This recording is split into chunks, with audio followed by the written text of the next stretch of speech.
It's the same hustle, it's the same thing, the same tears on everything. Maybe one day we'll see we're one big family, like it's one kettle. It's the same sunshine, it's the same rain. Greetings. I'm Red Silver Fox, co-founder of Indigenous Education, and I would like to invite you to visit indedushop.com. That's indedushop.com, and help support our mission to educate the public of the omitted history of the brown and dark-skinned indigenous population of the Americas. And as always, we would like to thank you for your support. Greetings and welcome to America's Dark Skin Past. I'm your host, Red Tail Hawk, also known as Tavis Sanders. I'd like to welcome our co-host, Red Silver Fox, also known as Renee Sanders. Greetings, everyone.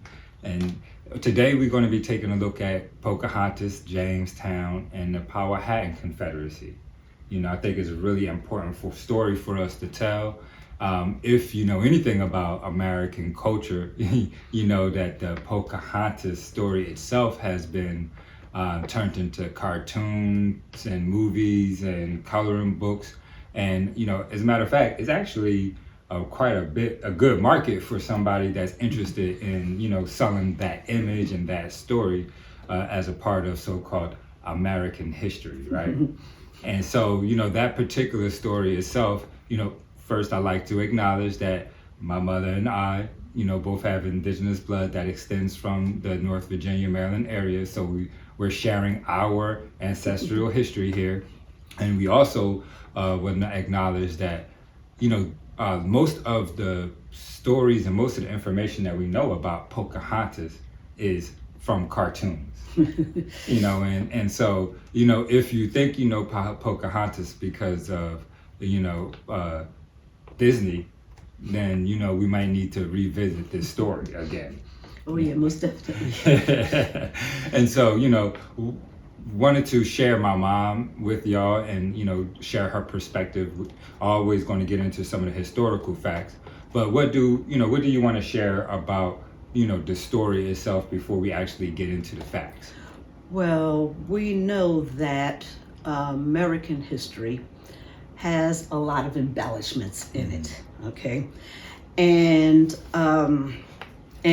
maybe even more omissions than there are embellishments.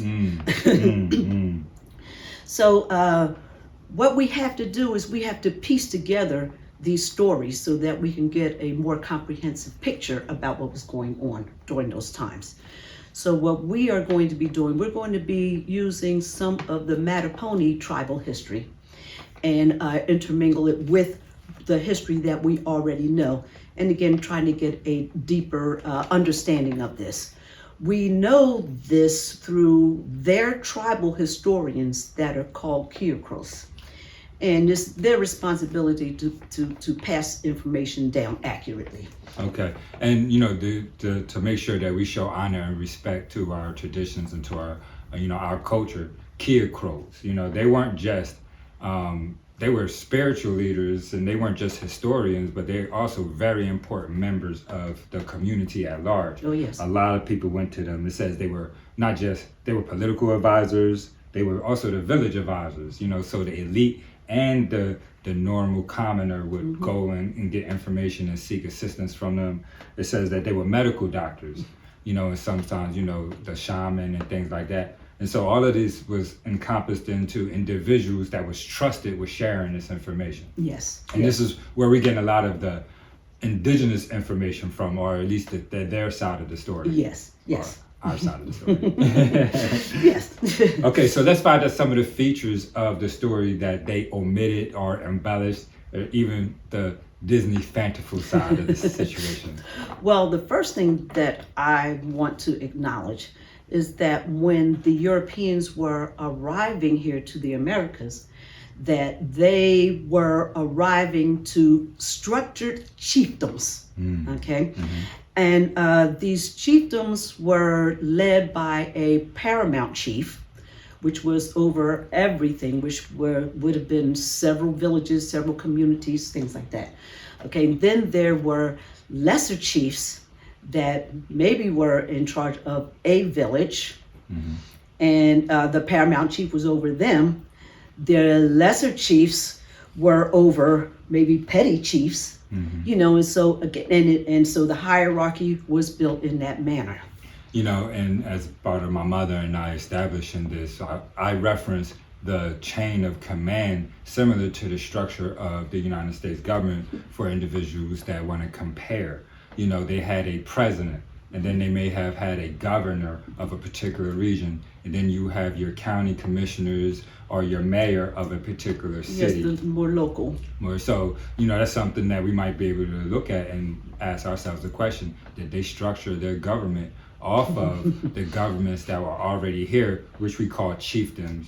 And particularly with this story, again, remember there were more than one chiefdom that existed here on the East Coast that they don't share. Oh yes, well, when again they were arriving to chiefdoms. So when Columbus arrived, he arrived to the Taino chiefdom on the islands down there.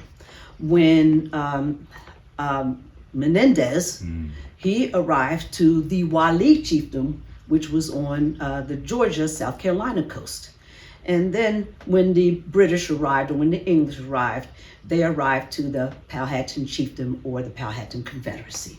Right, and so we know that, and we know when they arrived to the Powhatan Confederacy or the Powhatan chiefdom, that particular chiefdom had over 30 tribes, and they had they encompassed a huge landmass, maybe even 100 miles in circumference, and everybody that was living within inside of that system was organized underneath one political structure. Yes, and there were many chiefdoms that were around that were structured in that manner that encompassed very, very large areas. Okay. And so what about the Powhatan Confederacy and the chief that the European arrived to and during its establishment into Jamestown? Okay, well, we know that that they called the chief Powhatan, but his actual name was Wahun Seneca. Okay. All right, and he was born in the Powhatan village, and he was chief of the Powhatan before he became the whole paramount chief. Okay.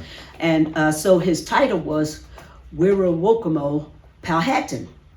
And I imagine that when the British just heard that, they just thought that his name was Powhatan, and that's why they called him that. Okay. And what is very interesting about this, though, is that this story has been attributed to Powhatan, Wahun Seneca, but we'll call him Powhatan from this point on. What is interesting is that there's a story that is attributed to him, or either to his brother. His brother's name was Pocahontas, and he followed Powhatan as the chief after Wahun Seneca after he died. Okay.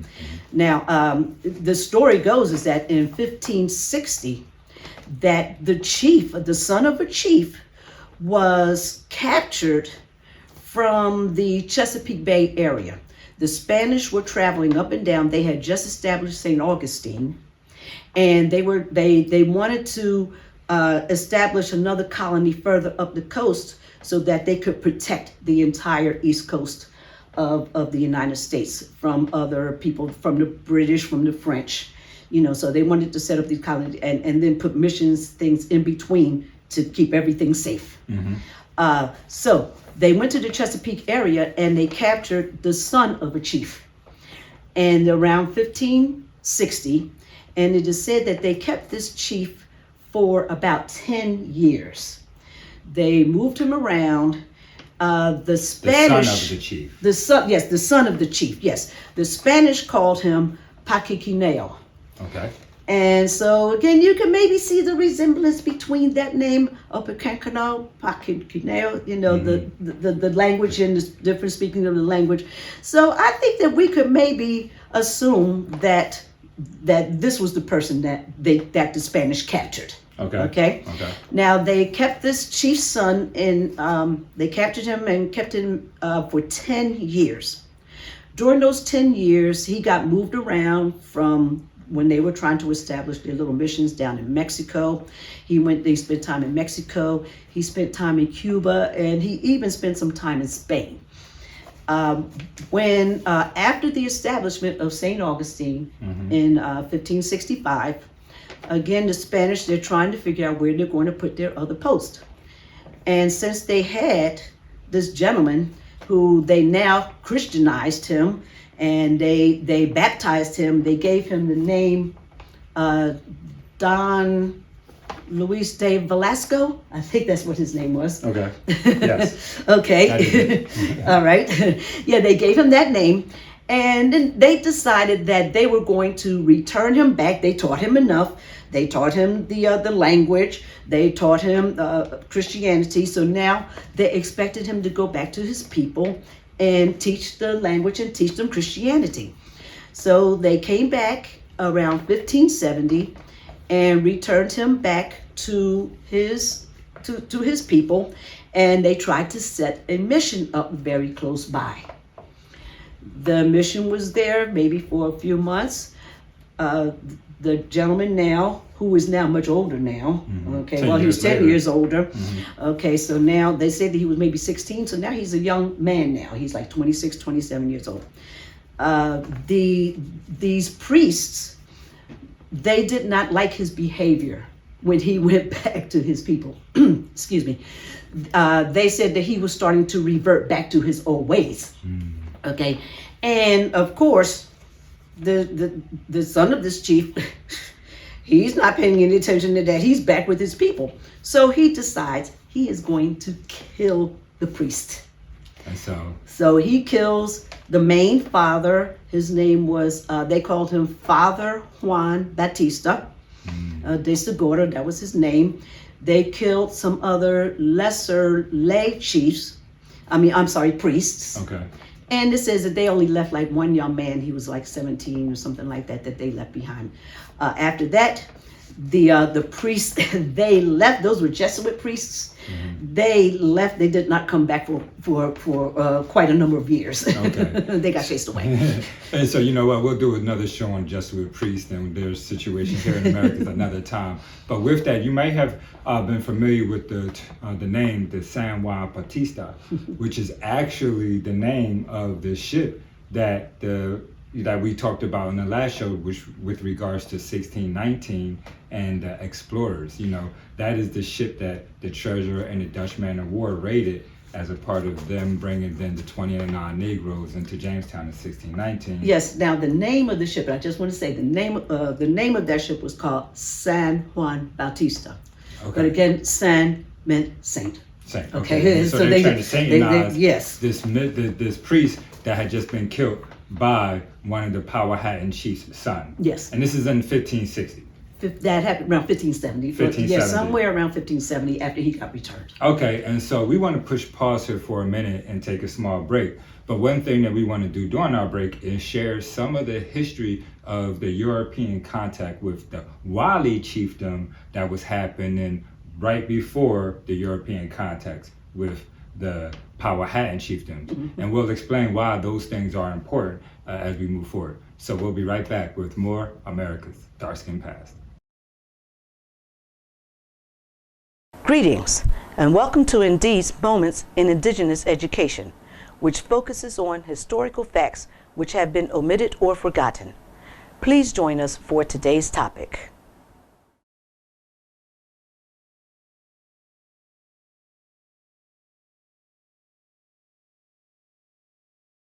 Today's topic is a 16th century waterboarding in the Wali chiefdom.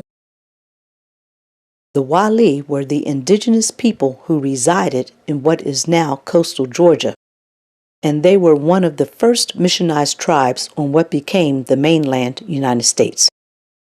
On October 7, 1597, Governor Mendez, the governor of Florida, received a letter which stated there were rumors of 6 friars having been murdered in Wali territory. Mendez immediately began an investigation into the matter, and within 10 days, the governor himself arrived in Wali territory to investigate. After several months, and the destruction of several Wali villages under the instructions of Mendez, the person or persons responsible for the murders still had not been found. In July of 1598, the governor took 7 captives, including Lucas, the son of one of the Wali chiefs.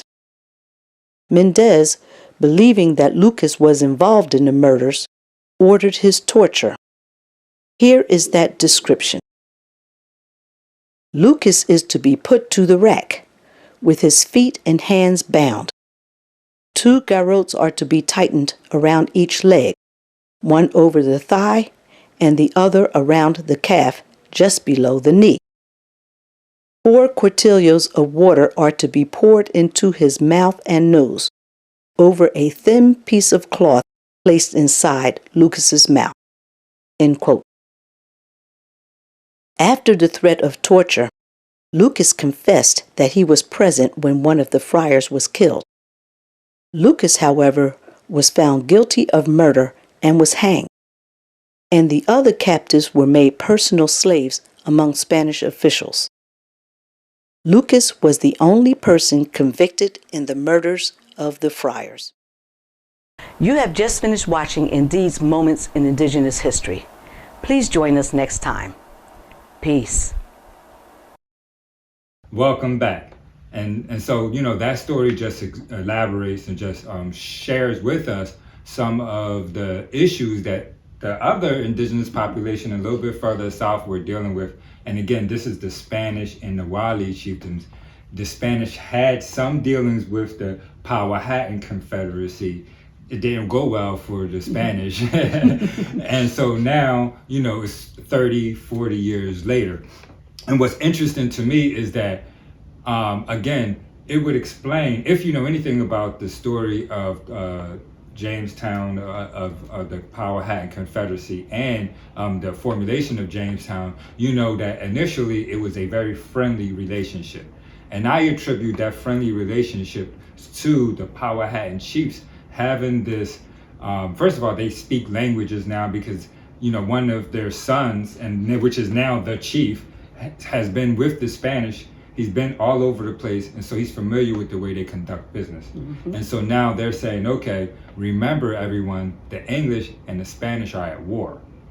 And so the Powhatan Confederacy, knowing that the Spanish are at war with the English, let's become an amity with them, and now we will be able to, the enemy of my enemy is my friend kind of situation. Yeah, yes. Well, one of the things that we hear, especially in the beginning, is that we hear this little fanciful story about how Pocahontas saved John Smith's life after their arrival there in Jamestown, as they're forming Jamestown. Now, the interesting thing about that is that John Smith wrote 2 books. And in his second book that he wrote, which is called The General History of Virginia, he makes a statement, but in his first book, he says, and now let me read it, he says, "So fat they fed me that I much doubted that they intended to sacrifice me." So again, that's in his first book, which was called True Relation. So in his first book, he states that I don't think that they want to sacrifice me because they just fed me so well. However, in his second book, the story changes and Pocahontas saves his life. Okay. Well, this is a whole nother embellishment that we'll get to in a second. Oh, yes. Well, okay. Again, now what happened, and now again, this is according to the Mattapony history. Okay. All right. Is that the because of their knowledge about European cultures, what Powhatan decided to do was to make Jamestown a part of his confederacy. Okay. And he would make their leader, which was John Smith, he would make him their chief. And so now, according to Mattaponi history, that what was going on is that there was a ceremony that was being conducted that was making John Smith the chief of Jamestown. Okay. Of his little small tribe. Yes. You yes. know, okay, like a new city being born. Yes, exactly. And so so he's making them a part of their colony, and then what would happen is that they would share things like all the other tribes would do, you know. And so they would share their tools, they would share their ammunition, and again, because of their experience, they know that they own these things. But also what would happen is that the British would be able to give them protection from the Spanish, because remember, they had experience with the Spanish, and they killed one of their priests. So they needed some protection, and because the British had they had these big guns and things, and so it's like, okay, you know what? Let's make them a part of our Confederacy and utilize them that way. Right. And you were saying, you know, the Powhatan chiefs killed one of their priests. You know, Yes. and they may not have known it at the time, but again, they gave this priest, they put this priest's name on a boat. I don't know how well it worked because it wound up getting raided by the Indigenous later on, but that's again, if you're interested, and that was the Jamestown 1619 show that we just aired. So, you know, go back and take a look at that. But so, you know, what's interesting to me about that is, again, you know, the Powhatan, the chief, he allowed the colony to even move, which is something that they don't share much. It wasn't, you know, they moved to a better location, more food, safer environment, more access to the Atlantic shore.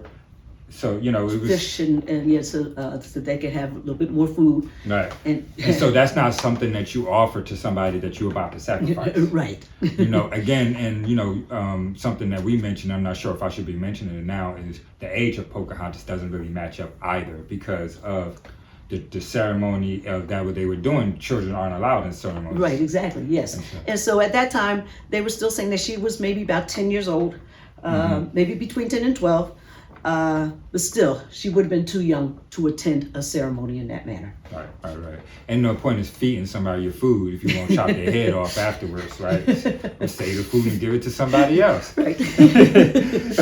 So what really happened? You know what I mean? Let's talk about some of the events that occurred between, you know, John Smith, the colonists, after the fact. You know, we get these fanciful stories from John Smith and others, and I must acknowledge, you know, just as we stated before, these are colonizers. These are unscrupulous individuals, and they acknowledge their unscrupulousness Oh, yes. as a part of their writings. Yes, they do. They know that they're trying to make money. They're trying to look good to the queen and to the king or whoever their ruler is, so that they can acquire more resources, so that they can pillage and plunder more. And so, you know, I definitely trust the words of the Kiokrors over, you know, American history right now. Yes. Okay, well, you know, we can begin, well, basically even just with Pocahontas. Okay. And that her birth name was Mataoka, which meant flower between two streams. Some people are associating that with, you know, with her parents being the two streams, that she's the flower, but also the village that she was born in, which was the Mattaponi village. Okay, and that village is between the Pamunkey River and the Mattaponi River. And so again, and then the Pamunkey River and Powhatan was part of that. So again, it was supposed to be a representation of that. Now, according to Mattaponi history, her mother died during childbirth. It is stated that at this point, she was an older mother. She had other children that were older. I read even like in their teenagers or maybe even young adults. So now Pocahontas is the baby being born to an older mother, and she died during childbirth. And so we can understand now why that child became Powhatan's favorite, which is what they say. Also, her mother whose name was Pocahontas, Okay. which meant joyous and laughing one. And that was his first wife, his most endeared wife. And so, of course, now this child now who no longer has, she's lost her mother. And so he even calls her by her mother's name, Pocahontas. Okay. All right. Cool. And so, yeah, we know. So we do know that story, but we really lose the story of Pocahontas as we move forward because we really don't know too much about what was going on during her preteen years. Because again, most of the information we know are coming from these, so-called explorers, these pirates, and so, how trustworthy are their terms? Again, you just showed us, John Smith said they fed us till we was fat in one story, and then they tried to cut our head off in the next story. What's really going on here? Oh, well, that's a very good question. Okay.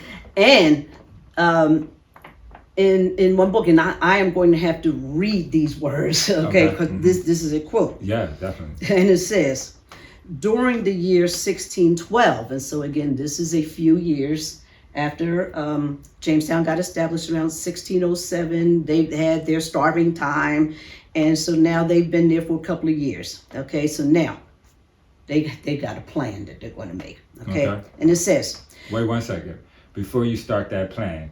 It's time for us to take a little break. Okay. And so when we get back, we'll go ahead and read the quote, and then we'll go ahead and finish this first part off. Okay? Okay. So we'll be right back with more America's Dark Skin Past. That was a perfect place to do it, too. Yep.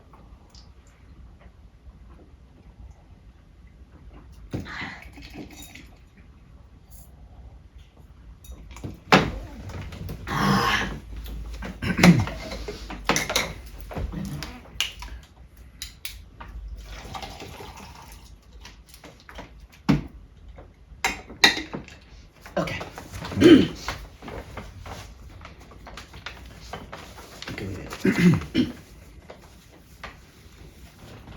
Okay. Welcome back. So welcome back. So before we took break, you were about to read a quote from a book referring to, a plan that seemed to be coming to place around 1612, I think? Yes. Okay. Okay, so quote, during the year 1612, a plan seems to have been arranged among the principal men of Virginia of intermarrying the English with the natives, unquote.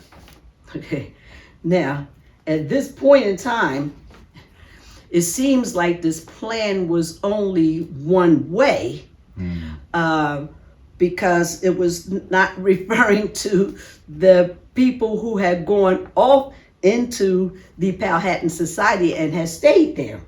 And that is because, and again, let me read some of the things that happened to the people when they got returned.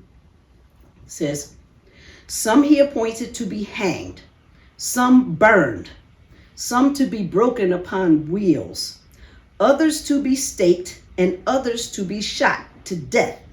All these extreme and cruel tortures he used and inflicted upon them to terrify the rest for attempting the like, unquote. Wow.